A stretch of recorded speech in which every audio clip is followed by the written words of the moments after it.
They have players that are, play for some of the biggest They clubs. got one player that plays for the biggest club in the world. Don't say players. Don't make it plural. It's Davies, and there's someone else. You got me, though. You got me in a lie here. You can't think. All right, okay, so they got one player. Okay, but the others don't have one player, do they? This is Hermanos FC, and I am joined today with my little brother, and we are doing the pre-match coverage for the opening game of the Copa America 2024 against Argentina and Canada. And we got to kick it off with what we think is going to happen. A quick kind of 1-2 of what the game looks like, the players on the team, and our initial thoughts before the game starts. So that being said, pretty obvious. I feel like the favorites are Argentina. I don't know what you think about that. Looking at the squad, there's no starting 11 yet, but my initial was Brazil. No, we're talking about Okay. For this game, Canada and Argentina. Yeah, Argentina should win that. And if they don't, I don't even know what to say. Even if they don't win it, I think they'll still be okay. They have, out of the group, they have, 3 games, right? Yeah. 3 games to play to get out of the group. Mm-hmm. In Group A, again, we have Argentina, Peru. We have Chile and Canada. And so let's talk about this first group before we get into the bigger picture of everything else. We'll lightly touch on everything else, but we're going to want to focus on Argentina and Canada as the opener for this competition. That looks like a group where Argentina should get out pretty easy. They should be number one. I think the only thing that's going to be hard, honestly, is who's number 2. I want to give it to Canada. I want to give it to Canada to get out of the group. They've been playing really well. They have players that are, play for some of the biggest clubs. They got one player that plays for the biggest club in the world. Don't say players. Don't make it plural. So it's let's see. I'm trying to look. It's Davies, and there's someone else. You got me, though. You got me in a lie here. You can't think. All right, okay, so they got one player. Okay, but the others don't have one player, do they? Yeah. Chile's old now. No, Chile's old, though. They're the best players. They're still rolling with that old squad. Yeah. Yeah, so I wouldn't put it, I'll take one really good player against a whole old squad. No, but they have been playing really well, though, actually. Canada has been playing extremely well here in the CONCACAF. They're going to come against, really strong opponents if they get out of this group.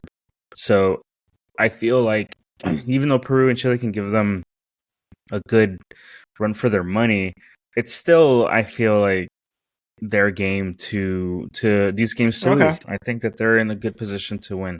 That's my number 2. I'm going with number 2 for Canada. Okay, that's fair. They have been playing well. And the little games that I've seen of Peru and Chile, for example, Peru just barely beat El Salvador. That's not a good thing.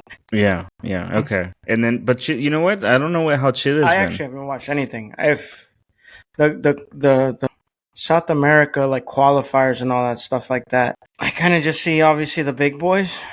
You have right now Chile's in 8th and Peru's in 10th in the World Cup qualifiers. So then you got Argentina, Uruguay, Colombia in the CONMEBOL. You got Argentina, Uruguay, Colombia, Venezuela, Ecuador, and Peru and Brazil. Sorry, so Brazil's not even number 1 there. Yeah. It's going to be, I think, for the most part, I think that this opener is going to just set the tone for Argentina specifically. They're the champions of the world right now. It's all the pressure's on them. This might be Messi's last big tournament, but I weirdly feel like there is no pressure for them though, which I think is scarier because it's not that there isn't pressure. I just think that they can handle it probably a lot better now than they used to. I'm talking about pre-Copa America, when they won it, when they won Copa America, pre-World Cup.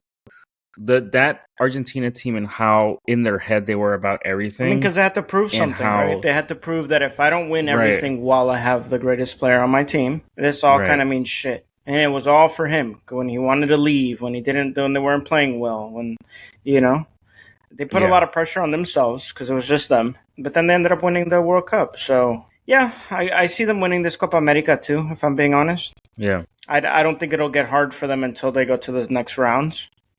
Their group doesn't look that tough to me. For them at least. For them, for what they've been doing and for what they can do, it doesn't look tough for them.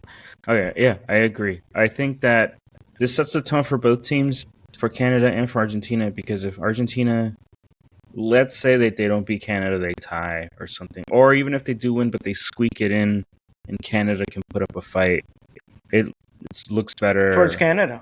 It looks better towards Canada for them to kind of get further in the competition and stuff. But everyone knows that after the group stage, that's where like it gets impossibly difficult. So we'll see what happens with that, because the possibility are, if we're looking at the group stages, Group A plays Group B second place. Okay.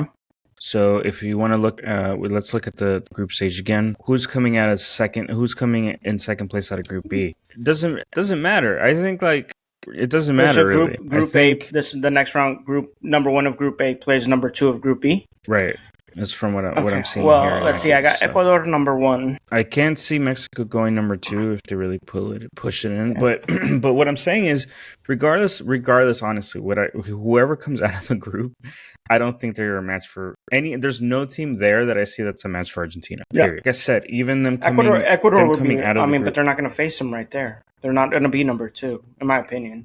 So they don't have to worry about that yet. Yeah. We can only predict as far as we see probably the group stages, and we feel like definitely Argentina is going to come out at number 1. So that's the preview for the opening day of the Copa America 2024. It's going to be pretty exciting. It's going to be awesome. It's going to be a month full of soccer. With the Euros and the Copa going on, it's going to be nonstop, all around the clock. I'll probably call off of work. We'll see what happens with this opening game. This will set the tone for the rest of the tournament, I feel, at least for the number 1 team in the world specifically. Not for anyone else.